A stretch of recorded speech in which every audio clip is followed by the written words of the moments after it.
Hello my dear friend, my dear student, my name is Vishal Shrivastava. I am an assistant teacher. आज हम लोग grammar का lecture number 11 cover करेंगे, जिसमें verb का हम लोग पार्ट सेकंड डिस्कस करेंगे। पार्ट 1 ऑलरेडी हम लोग डिस्कस कर चुके हैं। आई होप आपने देखा होगा। अगर आपने नहीं देखा तो बिल्कुल जाइए प्लेलिस्ट में और ग्रामर ऑल का प्लेलिस्ट ओपन कीजिए। उसमें सारे ग्रामर के लेक्चर एक एक करके देख लीजिए, आपको पक्का कुछ नया सीखने को मिलेगा। और आज का लेक्चर बहुत ही इंटरेस्टिंग होने वाला है। तो चलिए बिना टाइम वेस्ट किए हुए लेक्चर की शुरुआत करते हैं। Verb and it's type part 2। Actually motivational quote आज थोड़ा सा जल्दी था, तो स्लाइड बनाने में थोड़ा सा बहुत टाइम लग गया, तो मोटिवेशनल कोट रख नहीं पाया। नेक्स्ट से जरूर रखूंगा। चलिए शुरू करते हैं बिना टाइम वेस्ट किए हुए।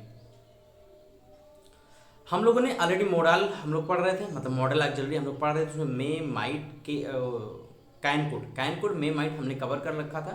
आज हम लोग शैल बिल पढ़ेंगे और भी कुल सारे मॉडल्स को आज खत्म कर देंगे। शैल और बिल आपको पता होगा कि ये मॉडल वर्ब होते हैं, मोडाल होते हैं, और ये फ्यूचर टेंस को एक्सप्रेस करते हैं। प्राइमरी ये किसके लिए यूज होते हैं? फ्यूचर टेंस के लिए। अगर हम फॉर्मल इंग्लिश की बात करें तो इसका कुछ रूल है, मैं बता देता हूँ। जो ऑक्सिलरी में शैल होता है उसको यूज करते हैं फर्स्ट पर्सन सिंगुलर और प्लूरल के साथ आई वी, मतलब आई बी दोनों के साथ हम शैल का यूज करेंगे, एकदम इजीली समझिए। और ही सी इट यू दे, इसका यूज हम इसके साथ हम विल का यूज करते हैं। जनरली आई वी के साथ शैल का यूज करते हैं और ही सी इट यू दे के साथ हम लोग विल का यूज करते हैं। आई होप ये आपको याद नहीं होगा तो अभी जान लीजिएगा। शैल का यूज आई और बी के साथ और ही सी इट यू दे के साथ विल का यूज करेंगे। अच्छा, शुड क्या करता है? Should is a conditional form of shall. Shall का ही कंडीशनल फॉर्म क्या है? शुड। और वुड आपका विल का कंडीशनल फॉर्म है। अब इनका यूज देख लीजिए। किसी को अगर एडवाइस देना होगा तो आप शुड का यूज करेंगे। अगर हाइपोटेंशियल सिचुएशन कोई होगी, हाइपोथेटिकल कोई सिचुएशन होती है, हाइपोथेटिकल कोई सिचुएशन होती है, तभी आप शुड का प्रयोग करेंगे। और किसी को टेंटेटिव ऑप्शन देना होगा, टेंटेटिव मतलब भविष्य का कोई ऑप्शन देना होगा, कोई पेंडिंग ऑप्शन देना होगा, सॉरी ओपिनियन है, किसी को पेंडिंग ओपिनियन देना होगा, ऐसी रहे जो टेंटिव मतलब आगे आने वाली है, उसके लिए भी आप शुड का प्रयोग करेंगे। जैसे you should take regular exercise, ये आपका एडवाइस हो गया, आपको रेगुलर एक्सरसाइज करनी चाहिए। हाइपोथेटिकल सिचुएशन क्या होगी? Should you need any help just call मी। अगर तुम्हें कोई भी जरूरत पड़ती है या कोई भी जरूरत चाहिए तो मुझे तुरंत कॉल करना। ये हाइपोथेटिकल सिचुएशन हो गई, मतलब अभी क्लियर नहीं है, बट कहा जा रहा है कि अगर कोई भविष्य में आपको जरूरत पड़ती है तो आप तुरंत हमको कॉल कीजिएगा। टेंटिव ओपिनियन क्या होती है? I should think the cost will be about 1000 rupees, मतलब हमें पता नहीं, मैं टेंटिव चीज बता रहा हूँ, हो सकता है, मतलब मैं ऐसा सोचता हूँ कि जो कॉस्ट होगी उसकी 1000 रुपीज होगी, मतलब मुझे मैं डैम श्योर नहीं उस चीज़ के बारे में। मैं एक टेंटिव का मतलब होता है कल्पना, मैं एक या टेंटिव ऑप्शन वही होता है, टेंटिव ओपिनियन दे रहा हूँ किसी चीज़ के बारे में, सर्टेन नहीं हूँ। तो किसी को अगर एडवाइस देनी होगी, हाइपोथेटिकल कोई सिचुएशन होगी और टेंटिव ओपिनियन होगी तो आप शुड का यूज करेंगे। आई होप क्लियर होगा। वुड कंडीशनल फॉर्म है बिल का। वुड किसका फॉर्म है? कंडीशनल फॉर्म है बिल का।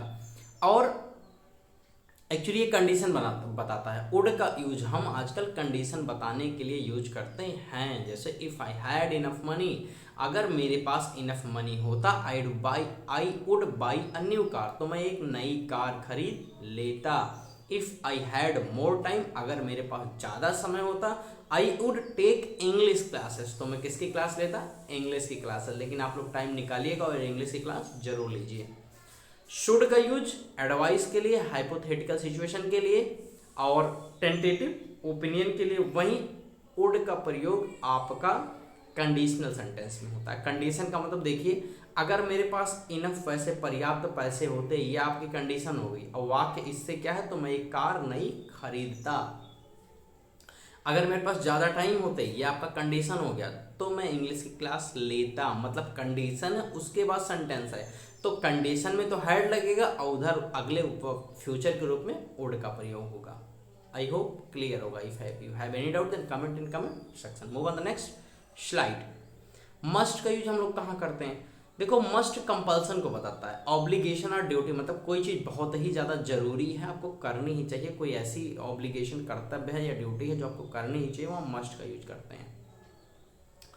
और ये जो होता है ये शुड से ज़्यादा स्ट्रॉन्गेस्ट होता है, मतलब अगर आप शुड कहीं लगाते हैं तो उसमें उतनी स्ट्रॉन्गेस्ट मतलब उतना फोर्सफुली कोई चीज़ नहीं कहा जा रहा है जितना मस्ट में कहा जा रहा है। आई होप आपको क्लियर होगा। जैसे we must love our country, हमें अपनी कंट्री से जरूर प्यार करना चाहिए। They must recognise our rights, मतलब उनको उनके राइट्स पता होने चाहिए, बहुत जरूरी है, जरूर पता होने चाहिए।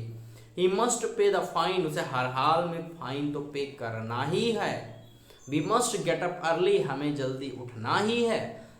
मस्ट बी गोन, अब हमें चलना ही चाहिए, मतलब ये जो मस्ट यहाँ कंपल्सन बता रहा है कि अब हमें चलना ही चाहिए। अच्छा, मस्ट कैन एक्सप्रेस प्रोबेबिलिटी और लॉजिकल सर्टेनिटी, कोई लॉजिकल सर्टेनिटी होती है, संभावना होती, तो भी हम मस्ट का प्रयोग करते हैं।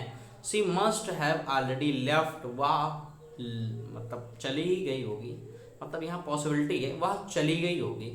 ही must be mad to this, वह जरूर ही इसको, उसने जरूर ही इसको बनाया होगा। There is a door bell, वहां पर जो डोर बेल है, that must be a postman, वहां पर पोस्टमैन ही होगा। मतलब आप समझ लेना, पॉसिबिलिटी यहाँ बताया जा रहा है, मतलब प्रोबेबिलिटी, संभावना जताई जा रही है कि ऐसी चीज जरूर ही होगी, मतलब सर्टेनिटी यहाँ पर ज्यादा है एक तरीके से कहा जाए तो। और फिर थर्ड आपका यूजेज है टू सिग्निफाई स्ट्रॉन्ग डिटर्मिनेशन, मतलब किसी चीज को लेकर आप बिल्कुल रिजिड है कि हमें ऐसा करना ही है, तो भी आप किसका यूज करेंगे, मस्ट का। आई मस्ट गो नो, हमें जाना ही है, व्हाट एवर हैपन, कुछ भी हो हमें तो अब जाना ही है, कुछ भी हो, डोंट केयर, तो यहाँ पर स्ट्रॉन्ग डिटर्मिनेशन हो गया। आई होप आपको समझ में होगा। अगर कोई ऑब्लिगेशन है, ड्यूटी है या कंपल्सन है तो भी हम मस्ट का यूज करेंगे। अगर कहीं पर प्रोबेबिलिटी है, लॉजिकल सर्टेनिटी है तो भी हम मस्ट का यूज करेंगे। कहीं पर स्ट्रॉन्ग डिटर्मिनेशन है, मतलब किसी चीज को लेकर बिल्कुल रिजिड है कि नहीं ऐसा तो होना ही चाहिए, तो भी आप मस्ट का यूज करेंगे। आई होप समझ आया होगा। Move on the next slide. Use of art, art का यूज कहाँ करते हैं, ये एक्चुअली एक डिफरेंट ऑक्सिलरी वर्ब है और ये टू इन्फिनेटिव के साथ फॉलो होता है। इन्फिनेटिव हम लोग आगे पढ़ेंगे। देखिए ये एक्चुअली हमें ड्यूटी बताता है, नेसेसिटी किसी चीज़ की बताता है, मोरल ऑब्लिगेशन के लिए ज़्यादा यूज होता है। ये याद रखना, कोई हमें नैतिक वाली बात बताएगा कि हमें ऐसी चीज़ करनी चाहिए जो हमारी नैतिक, जो हमारा नैतिक ज्ञान होता है, उस चीज़ को अगर कोई चीज़ बताएगा तो वहाँ आर्ट ही आप लोग प्रयोग करना, OUGHT। अच्छा, ये फोर्सफुल और मस्ट वैसी कंडीशन नहीं देता कि कोई चीज़ होना ही चाहिए, it is not given that types of expression. जैसे you ought to be punctual, तुम्हें पंचुअल होना चाहिए, मोरलिटी है, ये आपका क्या है, एक नैतिक शिक्षा कि भैया आपको टाइम से होना चाहिए, it is very important in life. Be ought to help the poor, हमें गरीबों की मदद करनी ही चाहिए, तो ये भी क्या हो गया, मोरल ज्ञान हो गया और नैतिक शिक्षा हो गई। Be out to visit your friend once in a while, कम से कम एक बार तो अपने दोस्त के यहाँ विजिट कर लो भैया, कम से कम एक बार अपने दोस्त के यहाँ चले जाओ, तो ये भी क्या हो गया आपका मोरल ऑब्लिगेशन, मतलब आपको कहीं ना कहीं आपकी ड्यूटी मोरल चीज़ों से रिलेट करके बताई जा रही है। अब एक चीज़ हमेशा याद रखिएगा, कोई नैतिक शिक्षा आपको दी जाएगी आपके जीवन से संबंधित, तो वहाँ पर आप आर्ट का ही यूज करिएगा, बिल्कुल बहुत ध्यान दीजिएगा। आपको कोई ऐसी चीज जो आपके जीवन से जुड़ी हो, नैतिक शिक्षा के बारे में बताए। Out generally point two present और फ्यूचर दोनों को बताता है, मतलब अगर ये हैज के साथ लगा है, इसमें कह रहा है it can point two the past time when followed by the perfect infinitive, अगर ये परफेक्ट इन्फिनेटिव को फॉलो करेगा तो पास्ट चीजों को बताएगा। हैव प्लस पास्ट पार्टिसिपल होता है, पास्ट पार्टिसिपल एक अलग वर्ब का टाइप होता है। हम लोग पार्टिसिपल नेक्स्ट सेशन में डिस्कस करेंगे। You ought to have helped him, तुम्हें उसकी मदद करनी ही चाहिए, ये आपकी ड्यूटी है। बट यू डिडंट, तुम नहीं भी कर सकते हो, लेकिन ये आपकी क्या है, ड्यूटी है। आई होप आपको ऑट समझ आया होगा।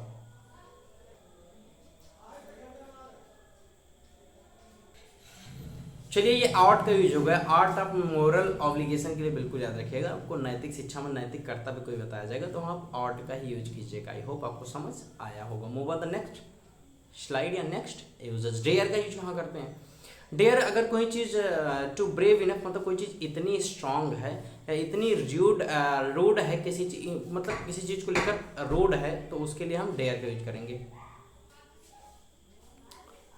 जैसे अच्छा हाँ, डेयर का यूज टू इन्फिनेटिव की तरह भी होता है और विदाउट इन्फिनेटिव भी होता है, मतलब इसके साथ टू भी लगेगा तो भी सही रहेगा और टू नहीं लगा है तो भी सही रहेगा। जैसे he doesn't dare to say anything, मतलब उसे हिम्मत ही नहीं किसी चीज कुछ कहने की। और फिर यहाँ लिखते हैं he doesn't dare say anything, मतलब उसे हिम्मत ही नहीं कुछ कहने की। दोनों आपका करेक्ट माना जाता है, मतलब डेयर के साथ टू भी लगा रहेगा तो भी सही है और टू नहीं लगा है तो भी सही रहेगा। जैसे does anyone dare to go there, क्या किसी की हिम्मत है वहां जाने की, तो भी सही है। Does anyone dare go there, क्या किसी की हिम्मत वहां जाने की। तो ये वर्ब की तरह आपका यहाँ पर जो यूज हुआ, ये मेन वर्ब की तरह यूज हुआ है, जिसमें आपका डेयर क्या कहते हैं, डेयर के साथ टू भी आएगा तो भी सही है और टू नहीं आएगा तो भी सही है, क्योंकि इन्फिनेटिव में आएगा तो टू आएगा। इन्फिनेटिव का मतलब क्या होता है, हम लोग आगे पढ़ेंगे। नेक्स्ट हमारा जो पार्ट होगा ग्रामर का, वो हमारा दूसरा पार्ट होगा, इसमें इन्फिनेटिव, जीरेंट, पार्टिसिपल, ये तीन हम लोग को पढ़ना, वहाँ आपको बहुत अच्छे से क्लियर होगा। अभी बिल्कुल याद रखिएगा कि मेन वर्ब में अगर हम डेयर का यूज करते हैं तो डेयर के साथ टू है तो भी सही है और टू नहीं है तो भी सही है। अच्छा, अगर हम इसको मॉडल वर्ब की तरह यूज करेंगे तो दे डेयर्ड नॉट लाफ, मतलब उनकी हिम्मत ही नहीं है कि वो हंस पाए। तो यहाँ डेयर इज हेल्पिंग वर्ब की यूज हुआ है, इसीलिए हम इसको वेयर इन्फिनेटिव कहते हैं। अच्छा, एक इन्फिनेटिव होता है, एक वेयर इन्फिनेटिव होता है। जो इन्फिनेटिव होता है उसमें टू प्लस वर्ब का फर्स्ट फॉर्म आता है, टू प्लस वर्ब का फर्स्ट फॉर्म, और वेयर इन्फिनेटिव में सिर्फ वर्ब का फर्स्ट फॉर्म आता है। ये हम लोग इन्फिनेटिव के चैप्टर में बहुत अच्छे से पढ़ेंगे। तो सिर्फ डेयर का भी यूज आप देखिएगा। कोई चीज़ बहुत ज़्यादा स्ट्रांग है, कि कोई चीज़ किसी चीज़ को बहुत ज़्यादा रूड है, स्ट्रांग मजबूत है या रूड है, गुस्से में है, तो आयरोनिकली है कोई चीज़, तो उसके लिए हम डेयर का यूज करेंगे। आई होप समझ आया होगा। जैसे एक और सेंटेंस यहाँ पर है, dare she tell him the truth, क्या उसकी हिम्मत है कि वो सच बोल पाए। तो यहाँ पर हेल्पिंग वर्ब है और यहाँ पर सिर्फ बेयर का आपका डेयर का यूज हो, डेयर के बाद टू नहीं लगा, तो यहाँ पर ये बेयर इन्फिनेटिव है। एक्चुअली अगर मेन वर्ब की तरह हम डेयर का यूज करते हैं तो वहाँ पर टू मतलब वेयर इन्फिनेटिव या इन्फिनेटिव दोनों होगा तो चल जाएगा। इन्फिनेटिव का मतलब टू प्लस वर्ब का फर्स्ट फॉर्म और वेयर इन्फिनेटिव का मतलब सिर्फ फर्स्ट फॉर्म। और आपको इन्फिनेटिव में आगे बहुत अच्छे समझाऊंगा, तो बिल्कुल यहाँ कंफ्यूज होने की जरूरत नहीं है। यहाँ सिर्फ आपको ये सीखना है कि डेयर का हम यूज किस कंडीशन में करेंगे। तो डेयर का यूज कोई चीज़ इतनी ज़्यादा स्ट्रॉन्ग इनफ होगी, मतलब मोर देन होगी तो हम ब्रेव, कोई चीज़ मोर देन होगी तो यूज करेंगे, और कोई चीज़ रूड अगर इनफ होगी तो भी हम इसका यूज करेंगे। अब move on the use, next topic, next word use to. Use to बहुत अच्छा वर्ड है। जब भी हमें कोई पास्ट का एक्शन जो पहले बार बार रेगुलर हो रहा था उसके बारे में अगर हमें बताना है तो हम यूज टू लगाएंगे। मतलब कोई ऐसा एक्शन जो पहले बार बार हो रहा था, पास्ट में कंटिन्यू पंचुअल से या रिपीट बार बार हो रहा था, उसके लिए हम यूज टू का प्रयोग करते हैं। जैसे example, she use to be a long distance runner when she was younger, मतलब जब वो यंगर थी, अपने यंग एज में थी, तो वो एक लंबा डिस्टेंस डेली दौड़ती थी। तो यहाँ पर क्या हो गया, डेली दौड़ती थी, मतलब यहाँ पर रिपीटेड वाली बात कर रहा है, रिपीटेड एक्शन है, मतलब डे बाय डे जो रिपीट होता है उसके लिए हम यूज टू प्रयोग करते हैं। लेकिन एक चीज याद रखिएगा कि पास्ट में चीजें रिपीट होंगी, कभी फ्यूचर में, प्रेजेंट में नहीं होंगी। I didn't use to sleep very well, मैं बिल्कुल अच्छे से सो ही नहीं पा रहा था। बट देन आई स्टार्ट, लेकिन जब मैंने योगा शुरू किया तो मुझे बहुत ज़्यादा हेल्प मिली। मतलब इससे पहले ये डेली ऐसा होता था कि मैं डेली सो नहीं पाता था अच्छे से। तो यूज टू का प्रयोग पास्ट में करेंगे और पास्ट में उन एक्शन के लिए करेंगे जो बार बार पास्ट में रिपीट हो रही थी, मतलब डे बाय डे वो चीज रिपीट हो रही थी, उसके लिए हम यूज्ड टू का प्रयोग करेंगे। आई होप आपको समझ आया होगा। बस आज का सेशन इतना थी। हम लोग वर्ब का पार्ट थर्ड भी डिस्कस करेंगे, और वर्ब का पार्ट थर्ड आपका बहुत इंपॉर्टेंट है, उसमें इन्फिनेटिव, जीरेंट और पार्टिसिपल हम लोग डिस्कस करेंगे, और ये तीनों बहुत ही जरूरी हैं। अभी जैसे डेयर में थोड़ी सी कंफ्यूजन होगी इन्फिनेटिव को लेकर, तो मैं उसको क्लियर बिल्कुल अच्छे से कर दूंगा। तो बिल्कुल खुश रहिए, मस्त रहिए, और अगर इसमें कोई भी दिक्कत होती है किसी भी वर्ड को लेकर, यूजेज को लेकर, तो आप बिल्कुल बताइएगा। मैं उसका पार्टिकुलर उसी पर 5 to 6 या 10 मिनट का एक सेपरेट वीडियो बना दूंगा, और इसमें बिल्कुल मैं एक्सटेंसिव तरीके से बताऊंगा उसको, बिल्कुल मतलब व्याख्या करके उसकी बहुत अच्छे तरीके से बताऊंगा। तो if you have any doubt then comment in comment section, और चैनल को सब्सक्राइब कीजिए, वीडियो शेयर कीजिए और लाइक तो जरूर कीजिए, और शेयर करना बहुत इंपॉर्टेंट है। इसकी रीच जितनी बढ़ाएंगे वो आप ही बढ़ाएंगे। तो तो thank you, this is Vishal Shrivastava signing of.